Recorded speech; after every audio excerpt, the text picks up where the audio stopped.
I'm really looking forward to today's guest. She's super sweet, very quiet and shy, so I'm hoping that she'll be comfortable with us today. But Elizabeth Whitby. Yes, I absolutely love her. And I feel like everyone has that same reaction to her. I don't know how you could not. She's just the most lovely person. Yeah, and super sweet. I feel like I don't know nearly enough about her. So we photographed her earlier on in the year. And I'm so glad that she came. She ghosted me for about a year, actually. Oh, I chased her personally as well for months. So Elizabeth was part of my 40 over 40 project, and she signed up, but then she disappeared because she got scared and ran away. So I really want to talk to her a bit more about that today, not because it's about the photography, but I want to understand what made her sign up for it in the first place. Right. And I want to know what personal evolution that she's going through, because I really feel like she's changed the direction of everything in her life in the past 5 years, albeit that we didn't know her before then. Right. Yeah, and it feels like after the shoot, I've seen her a lot more too, which is, like you said, we hadn't really seen her before, and I would like to know. Yeah, and she's she's changed. She's a true supporter of women too. So she comes to my Barefaced brunch, and when she comes, she's supporting all the women that are there. We need more people like her in the world. Absolutely. And she was a senior program manager for IBM, and now she's a CEO and a franchise owner of many Hand and Stone massage centers. I need to find out how many today. We're going to talk about that. And find out how she got there. She's a mom too. Yeah, mom. And she loves to travel. She's literally been everywhere in the world. So Yes. I want to talk about her travels, where she's been. And where she's going next. I need to put it on my list. Yeah, absolutely. Maybe we should organise a girl trip. But she's definitely a wonderful woman. I think she's got a lot to teach people. She's definitely one of those people that doesn't know what she knows. And I really believe, and I said this to her on the phone when I was booking her, that she's got a lot to give, and so many people are going to learn from her, and I'm excited to have that conversation. Yes. Hello and welcome. My name's Carey Sheffield, photographer and CEO of my own successful business. I'm also the host of She Networks, a great believer in lifting up women and loyal supporter to those that are around me. We're all surrounded by incredible women who are breaking the molds in this thing called life. Behind every successful online persona is a real person facing struggles, failures, and living real-life stories that don't always have happy endings. We will have an honest conversation, dispel this myth of perfection, and find out what they consider a success, how they achieved it, and learn what they are still reaching for. You are not alone. Join the conversation.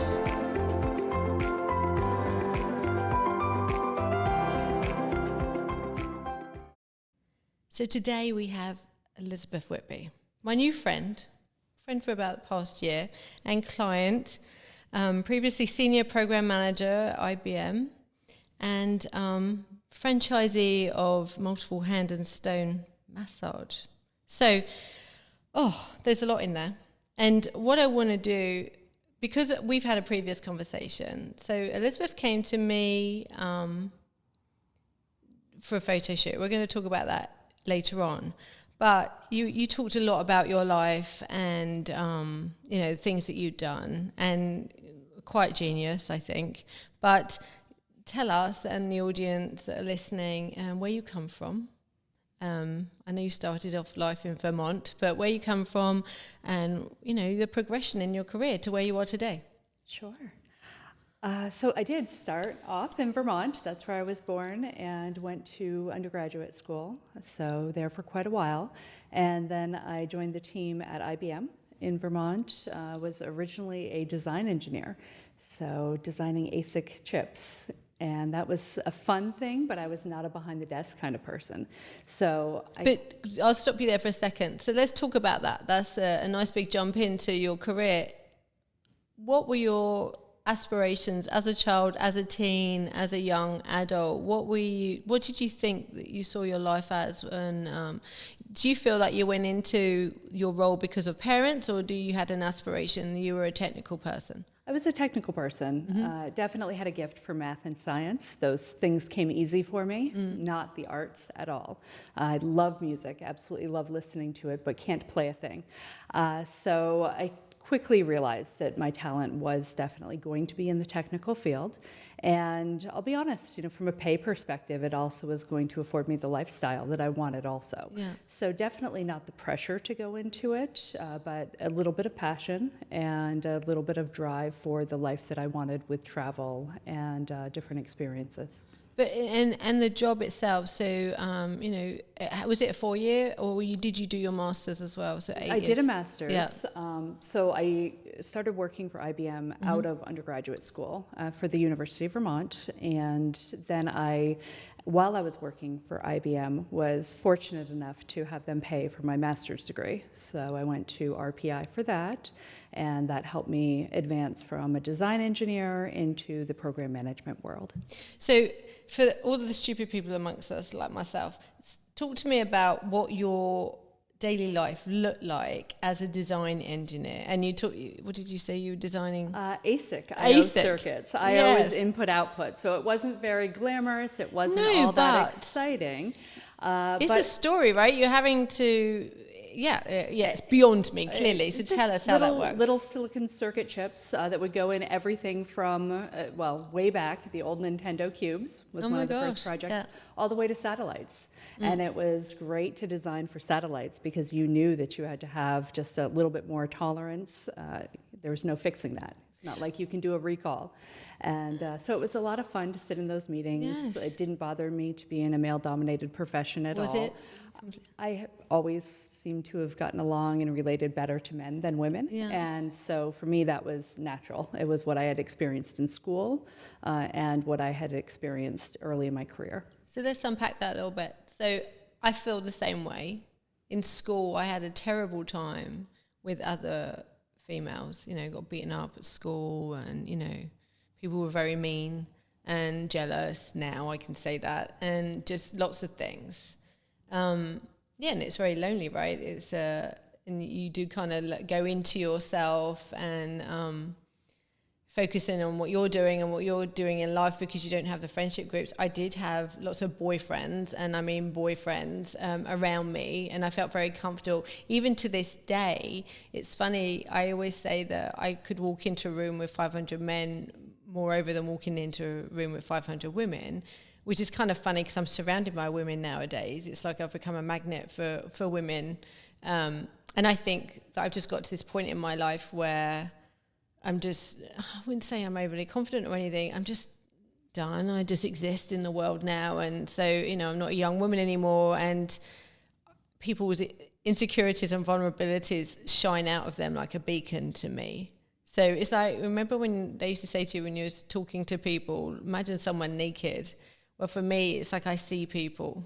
This is where I was talking to our producer earlier and saying I'm like the little boy on the Sixth Sense, and he says I see dead people, and I'm like, I see all your problems and insecurities. And so I feel like it's desensitized. Although, give me a function to have to go to where I've got to wear a dress and heels, and I'm terrified before I walk in the room. So that being said, you feel like you just threw yourself into your academics, and then you're, like you said, you're surrounded by men.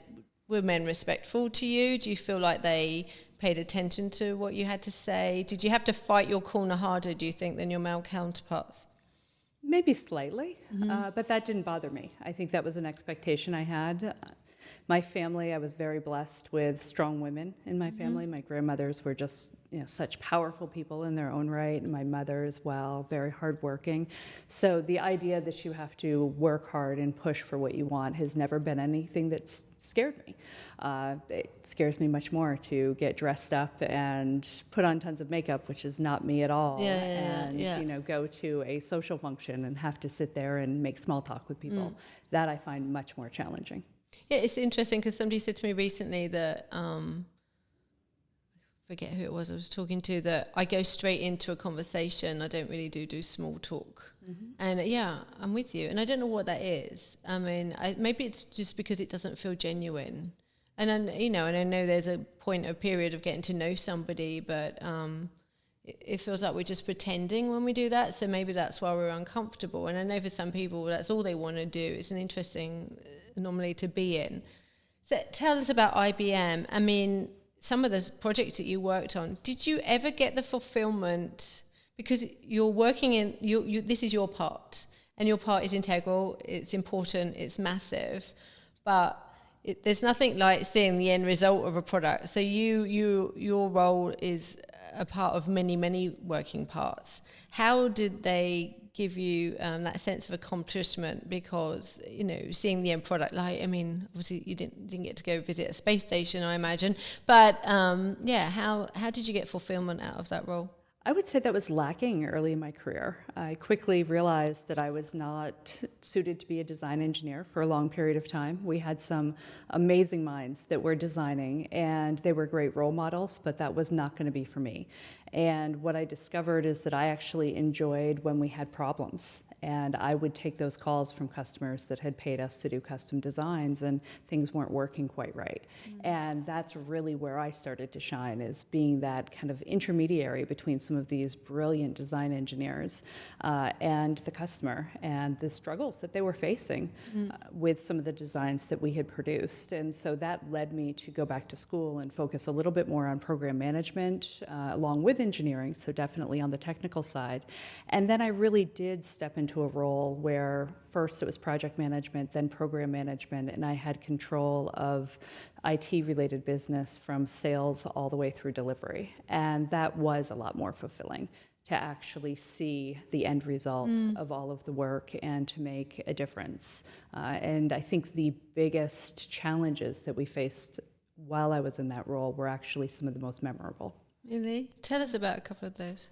Well, I worked on big oil accounts for a while, and I was actually the program manager in charge of the BP account for the addendum revenue business when they had the Deepwater crisis. And even I know about that. Yes, so that tells you that was a big thing. Yeah. And we had to spin up drill rigs and all the technology for it and just have them ready to go. And I'll never forget listening to the president on a Friday afternoon saying everything was under control, and he's doing this big press conference. We're talking about the President of the United States. Right. Yes. And I'm working from home at the time and sitting doing all of these orders and getting these orders placed that are emergency weekend-wise because we have to spin up another drill rig.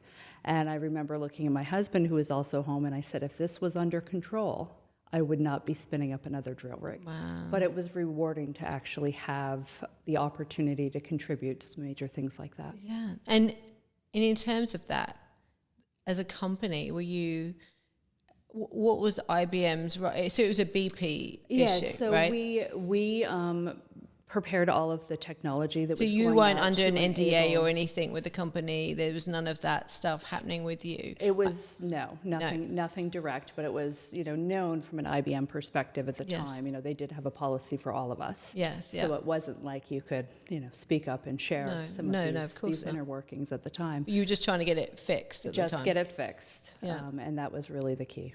Yeah. And what went wrong there? How do you feel that could have gone better? I mean, obviously you guys went in as a solution and a problem solver, but things like that, obviously catastrophic. As an intelligent engineer watching that unfold, how does that make you feel? As somebody living in Florida at the time, it was definitely terrifying. Thinking about what it would do from an environmental standpoint to the ocean and to our economy and things of that nature, it was worrisome from that perspective. But I don't think that I spent a lot of time thinking about that because I always had something else to focus on, something new that was needed to try to help with the situation. Yeah. So I operate well in crisis mode. Well, obviously, I mean, all I can think is like watching something like that happen. The rest of the world is kind of a little bit of oblivious. Some of us are paying attention to the news, some of us are watching, but we're not really thinking. I mean, that's a huge major thing where you're kind of privy to this information and you know really what's going on. And yeah, I suppose you have to be like you. You have to be a certain kind of person to just do the job that's needed, get it done, not be making a drama out of a crisis. And so it's probably boding well for you in future. how long were you at IBM, and when and why did it end? So I started there as an intern. I was there for, including the 2 years I interned, 20 years. Absolutely loved my career. It was a great company to work for, but I needed a change. I felt like I was stagnant and doing the same thing over and over again, and really wanted to just sort of step outside of my comfort zone. So prior to leaving IBM, it was actually, although it wasn't known to anyone at the time, about 5 years prior to leaving, I had started the first Hand and Stone location that I bought into as a franchisee. And so it felt like I worked 2 full-time jobs for quite a while. When was that? What year was that? We opened the first location in 2012. Right. And so I, for the first 6 months, probably slept 3 hours a night. And we've always had a saying in my house, and I tell my son this all the time. Your mum too. You can do anything for a short period of time if you have a larger goal in mind, something that you want to accomplish. And so I thought this was going to be a way to dip my toe in the water without necessarily jumping off the bridge, because I am definitely risk adverse. I also don't like change. Those are 2 things that just fundamentally about me I always struggle with. But I recognize that change gives us the opportunity to grow, as does being uncomfortable. So I wanted to explore something else, but do it in what I considered a safe way. Yeah, no, I see that. But you're also mum. What's your husband do? What's his role right now, or at that moment? Yeah, so at that moment, he was actually working for the YMCA, and he had a great time doing that, made a lot of connections. He's the social person, I'm not. Right, okay. So we balanced each other well in that aspect. Yeah. And he had just a phenomenal time there, met a lot of great people. My son was young, and so it was a fantastic family place. Yeah. And then he actually, after we moved forward with Hand and Stone and developed more units, and so that I could focus on that, he really became the primary caregiver for our son. Yeah. I was going to say, I mean, it's kind of an anomaly for me. So I see you, and I knew from the moment I met you the kind of person you were, and the academic, and I feel like, and I still feel it, that you want something big and loud, and there's a thing with you, and but there's also this other person in you that's safe, like you said, and risk adverse, and so Hand and Stone and that opportunity is giving you this kind of I feel like you're getting is a little bit of excitement for you in that way, but it's still a safe excitement, it is. And I still feel like that's growing, and I still feel like there's more to come, and we'll get to that point in a minute, because I feel like coming for the photo shoot and all of that, I feel like you're kind of just peeking over the edge every now and then at what could I do next. And I think that your travel, we're going to go there, is another sign of that. When you were working in IBM, who were people looking at? How would you say they would describe you in your organization? Men and women too. I imagine you were a manager of a lot of people by the time you left the organization. A lot of project teams, a lot of international project teams, which was very rewarding. So you traveled a lot with the job? I didn't travel extensively with that job, a bit, but not as extensively as some of my counterparts, which for me, that worked at the time. I had a younger son, and it was not something that I was willing to sacrifice. Being a mother was really important to me as well, equally as important as my career, I would say. And I think that's been a constant struggle for me. We all ebb and flow in terms of what our priorities are at the moment in the time. But I feel like I grew up in a generation where you could be anything, and you had all of this potential in front of you that was created by the hard work of women that came before us. But what I soon realized is you couldn't do everything. And that became a very overwhelming thought in my head, because I felt like many times in my life I've been spread too thin.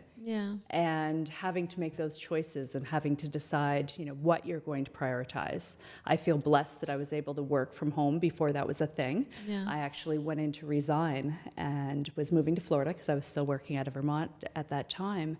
And my husband had a business down here, and so we had to make a choice before my son was born. And my choice was to give up that portion of my career. And they came back 2 hours later and said, what if we let you take your job with you? And so that was an absolute blessing. And not just a blessing, what a pat on the back to you that you are indispensable.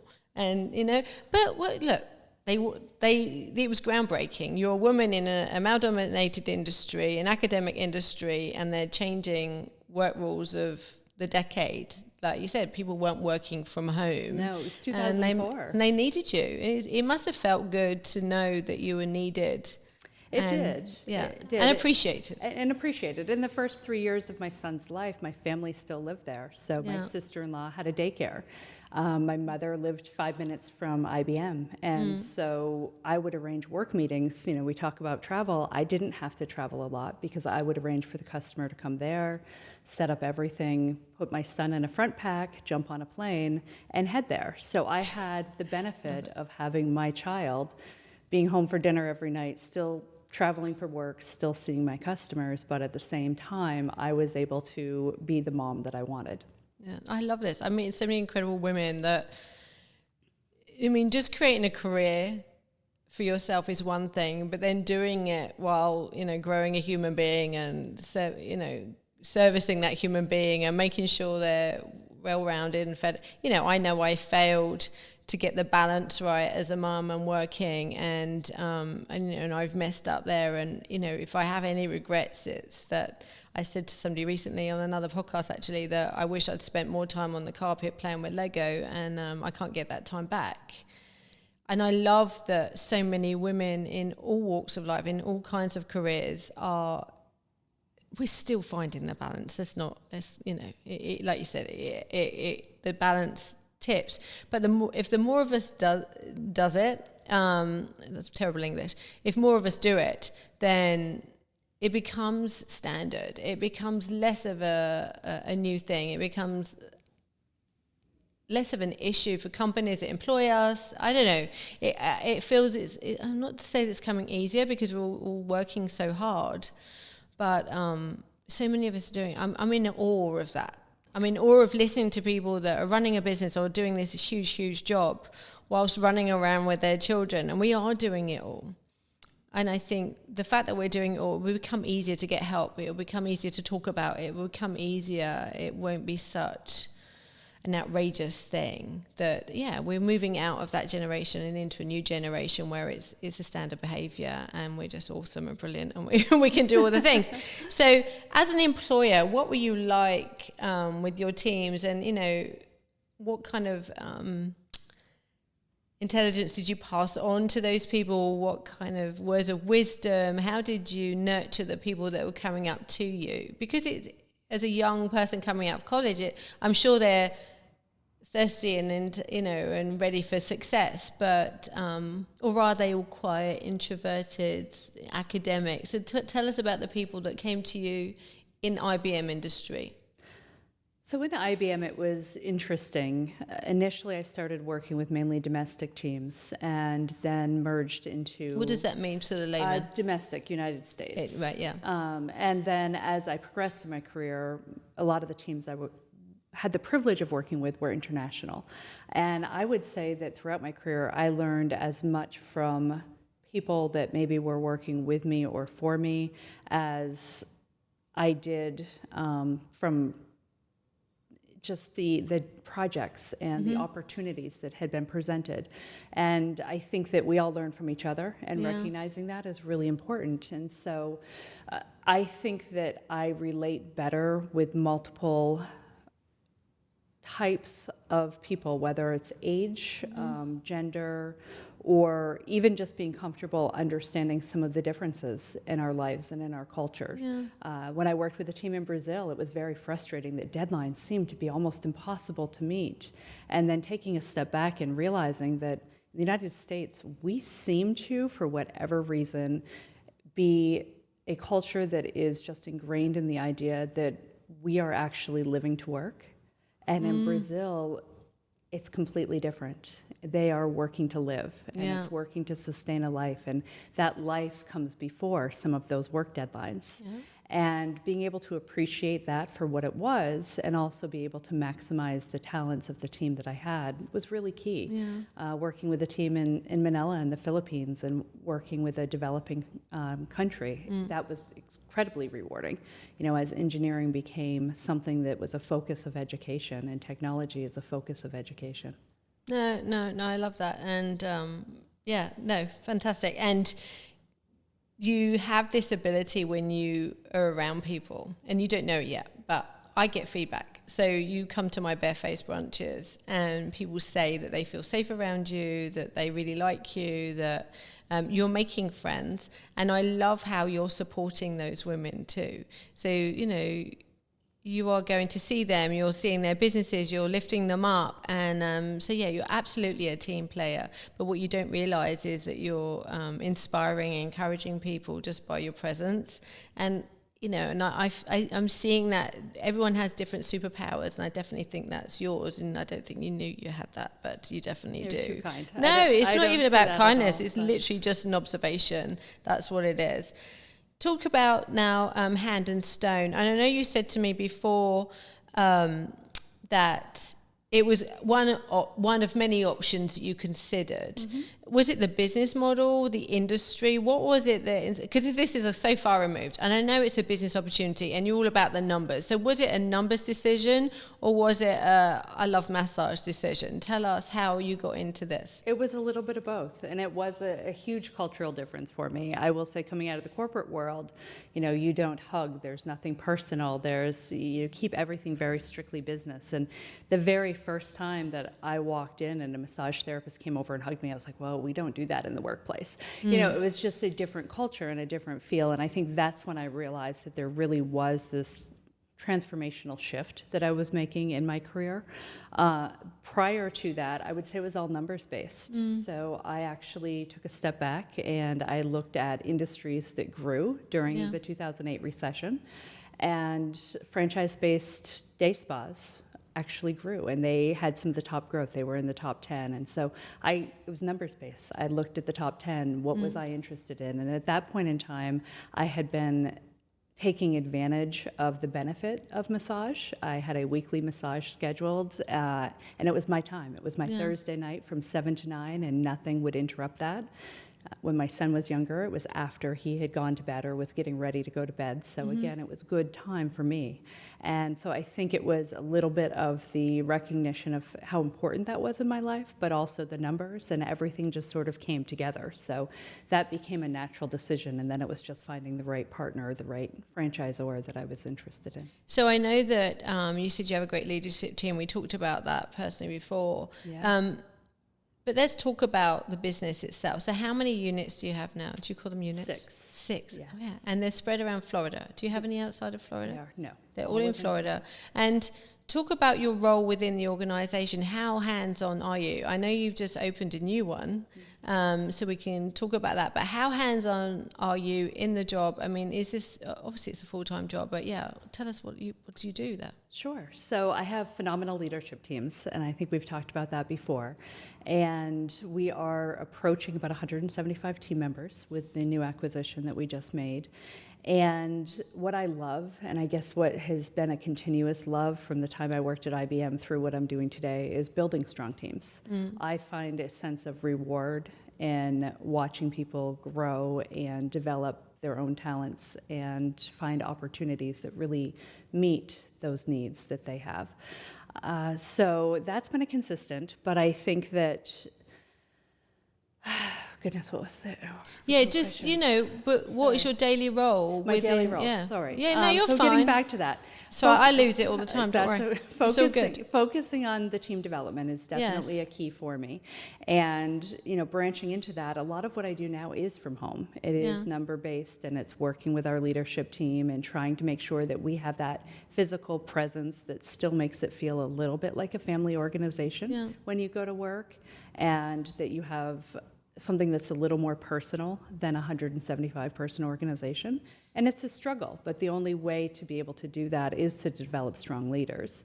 And so I think that the contrast that I would make from when I first started, I was physically in a spa all the time. Yes. And I loved that. Yeah. I knew about people's children. I knew about their parents. I knew what was going on in their lives individually. And that was really fulfilling. And I miss that. It's probably the biggest thing that I do miss. But now I have taken sort of that step back, and I'm working more from home and popping in and maybe bringing a platter of, cookies or some lunch or something fun, but I don't necessarily get to have those one-on-one relationships. Why did you take this step back? Just physically I needed to with the number. Yeah, I I can't, understand. unfortunately, be in 6 places at once and in 6 locations, and I can't form the deep relationships that I had with that initial team at Winter Park with 6 different teams and 175 people. I mean, at that point we were 20.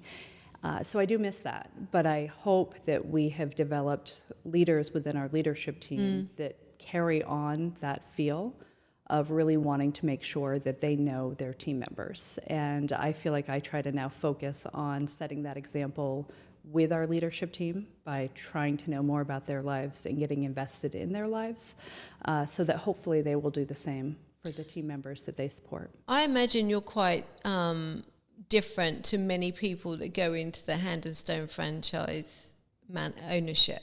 And the reason I say that, there's going to be people that just buy it as a business. And there's going to be people that are maybe working in the industry that don't have your business acumen, or at least your academia behind them. So there's going to be different management styles. So, some guy called Jeff who's just bought the businesses because he sees the numbers, doesn't know anything about the industry, and there are those owners out there, right, that have absolutely zero input, and then they may just employ somebody else. And then there's somebody that's a very enthusiastic in the industry, maybe they've had their own place or they just want to grow it, but they don't have your foresight and, like I said, academia behind it. And then there's you, and I feel like you're a very empathetic person, and you enjoyed it as a customer. So you understood the product, you understood what was going on. Do you feel like that you've created a culture within the units that you have? Do you get involved with the training, and do they have weekends away? Is there team building? Does the franchise create that, or do you get to create a culture of your own that you're growing? Because don't underestimate that. If you're creating a culture, you're breeding this for a long time to come. That's going to keep growing. It's going to have a knock-on effect of the people that you keep. I think it's a little bit of both. As a franchisor, Hand and Stone is absolutely phenomenal. They really make sure that they've fostered an environment where their franchisees, to the best of their ability, are working as teams. And I think that for us in a region in Florida, that's been really instrumental in supporting our peers. Yeah. And by supporting our peers, we're supporting those teams. I would always much rather enable another franchisee to interview one of my team members if they've moved across town and find the right fit for them so that they don't have an hour-long commute, than to protect what's mine. And I think that when I say they've enabled a culture like that, that is definitely a message of working in partnership that comes down from the top. And so I think they provide those opportunities for training. They have leadership development training that we send our managers to, which is great. We have an annual conference, which is wonderful to bring us together and share ideas. But you take that as a launching pad and then try to create similar moments within your team as well. So we have opportunities at least once a year for all of our leads from the various locations to come together and, again, learn from each other and grow from each other. Yeah. And what do you feel like you've personally, how have you grown personally from being in this organisation or being part of this organisation?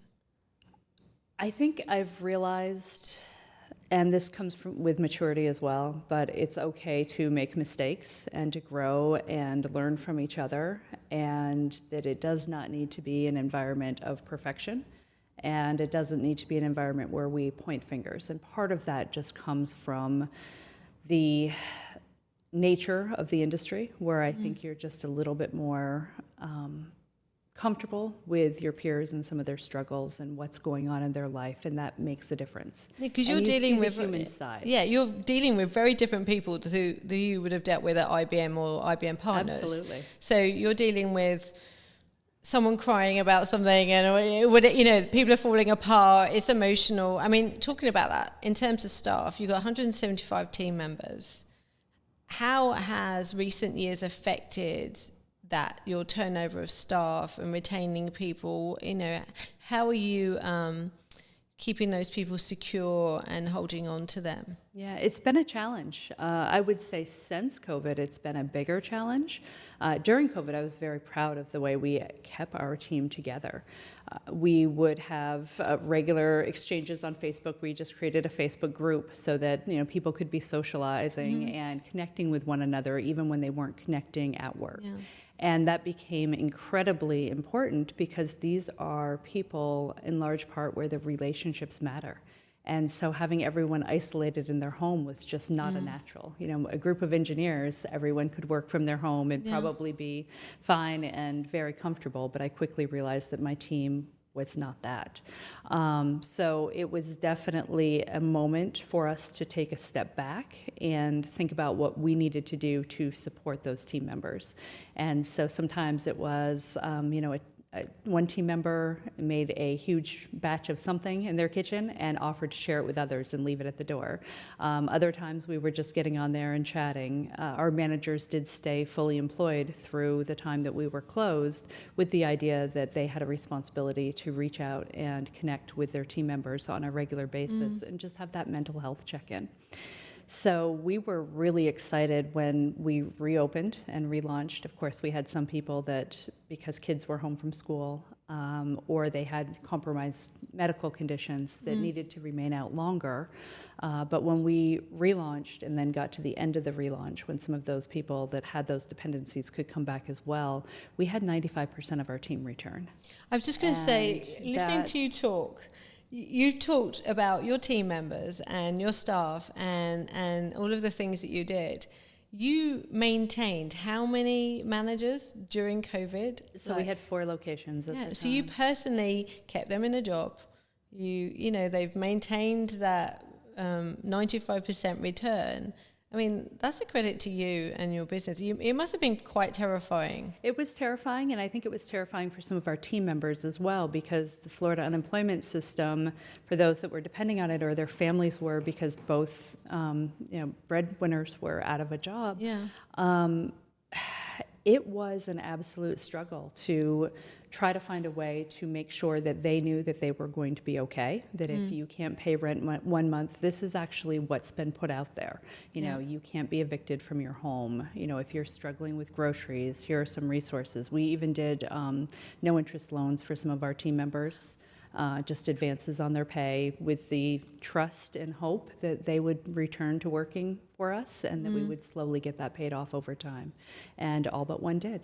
So it really worked out well for us to just care for each other during a time that was really challenging. I mean, I would have loved to have kept everyone on the team, but with a commission-based team, without those services going on, it was incredibly difficult. But what we did is try to pool the money that we did have available and make sure that everybody had their basic needs met, and to sustain everything as long as we could, both with financial assistance but also with informational assistance. Yeah, and you've grown since. You have 2 more places since then. Yes. Yeah.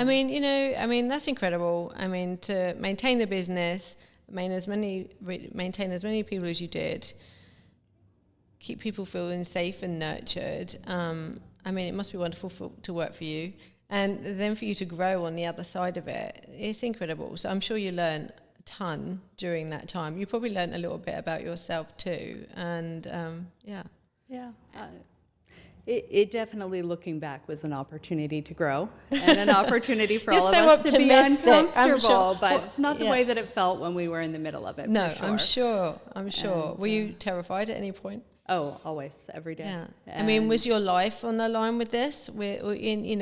So much invested into it. Would it have changed your life had you lost what you had? It would have, but I think one thing that I always feel comfortable in is that even if there's struggles, we'll find a way to persevere.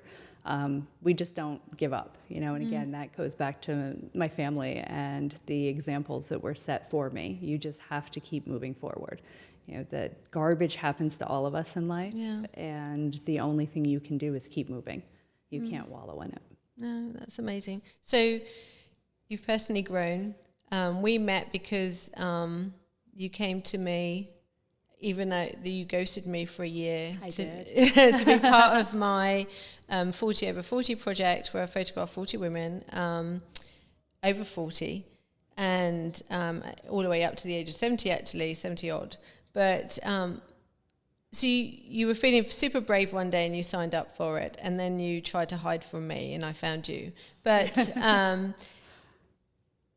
where do you think that comes from? You talked about being uncomfortable, and that's an interesting thing. People can be uncomfortable and stay in that uncomfortable. What drives you to go beyond just the thinking about it? I mean, my tenacity, obviously, but and Stephanie's. I know that Stephanie reached out to you a lot. Well. I'm like, Stephanie, where's that Elizabeth lady? And there was something about. It was just your name. It was just your name on paper to me. I didn't know you beyond that, but I didn't want to give up on you because you reached out, and so that screamed to me that you wanted to be seen, and not seen by me, but maybe just see yourself. So, what do you think that little voice is inside of you that's sending you in that direction? So I think that's insightful. It was definitely being seen by myself and rediscovering maybe who I am and trying to contemplate a direction forward and really feeling directionless at the time. And not that I have it figured out today, but... that's why we're all here right now. Indeed. Yeah. My son was graduating from high school. I knew it was going to be a time of change. I am not comfortable with change, as I mentioned before. And I think that he's very much like me in that way. And it was an opportunity for me to have discussions with him about when you're uncomfortable, it does afford you that opportunity to grow. It affords you the opportunity, whether it's a place or a challenge or a new career or new people. It gives you that opportunity, but you have to take that opportunity. And I realized as I was having that conversation, like in many ways, I had stopped taking those opportunities. I was traveling to the same places. I was enjoying life with the same people. I was not necessarily putting myself in those positions where I was uncomfortable and pushing myself to grow and explore new things. And it was something that I was missing in my life. And so I got brave and signed up and then went right back to, I can't do this. And there's no possible way. I can put myself out there for a 40 over 40 photo shoot.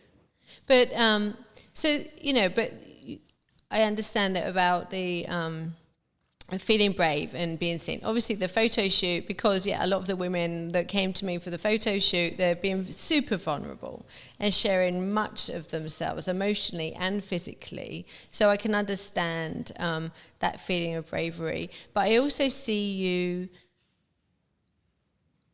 teetering on the edge of pushing yourself in lots of directions. I kind of get that feeling of not knowing what's next, because I'm definitely in that space, and this is why we're here today doing this. And I feel like being around many women, and not just women, but largely around women, we see something in somebody else and it inspires us. And this is what I want to do here. I want to inspire people. And there's lots of noisy people that talk a lot like me, but we don't always reach the right people. I see people like you and people that I've had before on the show, they all have their little superpower and they're inspiring someone. Is there anyone that you look to and you feel inspired by? Is there any sense of direction, whether it be writing or teaching or, some sort of encouragement?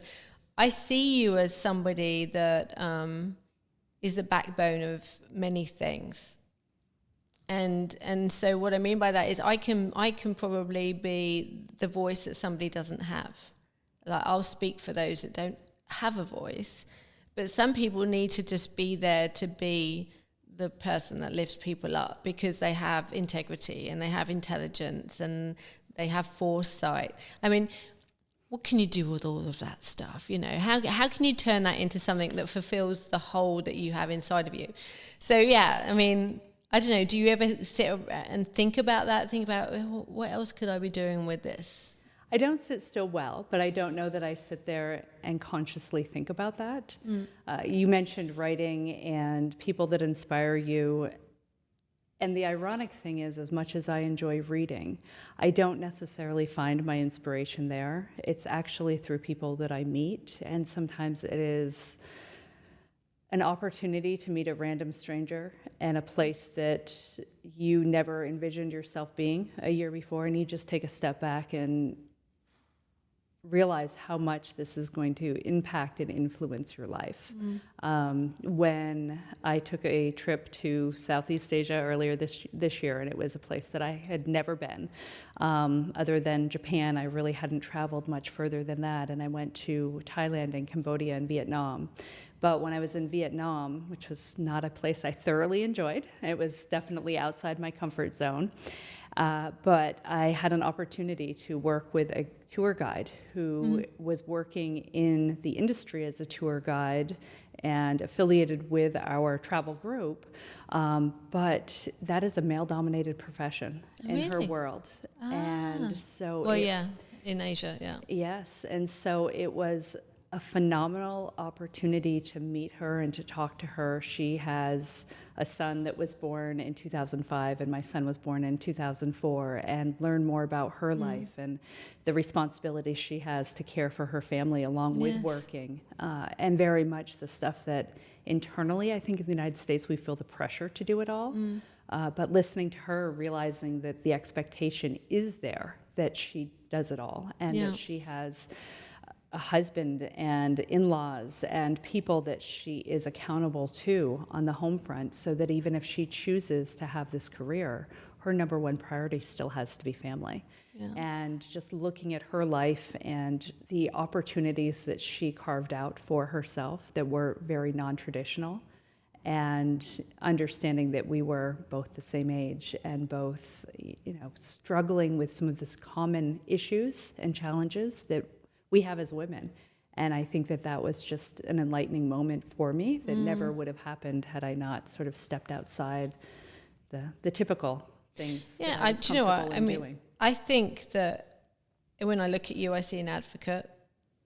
And so it's interesting you talk about her because, it's funny, when I was in China, I thought everyone would hate me because I'm so loud. And I think that I've become less loud as, you get a little bit more, not insecure, but you kind of quiet. You feel like nobody's interested in what you've got to say as you get a bit older. But actually, I was very well received, and they were very lovely, and the language barrier wasn't an issue. And yeah, travel does that for you. Travel opens your eyes and heart and mind to so many things. I'm always devastated when people say, why do I need to leave America where everything's right here? Well, yeah, you do have everything, but actually what you don't have is something you don't know, and knowing that is life enhancing. Whereas, and so being an advocate, I mean, gosh, so many ideas just sprang to my mind while you were just talking. I know so many people that are out there that are in empowerment programs. I think that you would just be wonderful for. So definitely going to introduce you to some people. There's a trip that I'm planning to take, hopefully with Zoe Empowers charity, to Africa, where it's all about lifting up and empowering people, so they never need charity, so they work for themselves. Where's next for you on the travel front? Because since I've known you, you've just been everywhere. You've been all over the place traveling, and you've got the travel bug, obviously. So I don't sit still long, but I also feel like travel are some of the most fulfilling times that I have. And again, it's nothing that's expected. My next trip is going to be at the end of this month, just heading over a place I'm comfortable with, going to Europe and hitting some Christmas markets with my mother and a group of people that I just love to travel with. They're just phenomenal individuals, each one of them, and I learn so much from them on each trip. But the next new place, because that's been my challenge now, is that every year, I would like to go someplace new and discover something new. And I love getting lost when I travel and wander, because half the time it's the unexpected moments that are the most fulfilling. And so in the spring, I'll be heading to Australia, New Zealand, which will also be new for So me. jealous. I want to go. So I'm excited so about much. that. Look, listen, you are an incredible woman. I'm honoured to know you, and I have the privilege to have met you and get to be around you, consider you a friend. But I just love your quiet, intelligent power that you hold. And just, never underestimate that, because it's, and I'm hoping I know that you don't, but you're impacting people. And so just keep telling your story, keep sharing that, keep being that wonderful friend that you are, and keep lifting people up. Just being around people, like on the Barefaced Brunch, and we don't have to wear makeup. You can come along and just be you. And it's such a powerful thing when you leave an imprint on somebody, and you are doing that. So if you get to travel the whole world and leave your imprint everywhere, you're doing a wonderful thing. You're too kind. No. But I love the concept of the Barefaced Brunch as well. It's refreshing to meet new people in a very open format while doing good. And I think that's the magic of what you've created with that. Well, it's women networking, She Networks. Thank you for coming. Thank Happy you. to have had you. You're awesome. Thanks for having me. No, at all.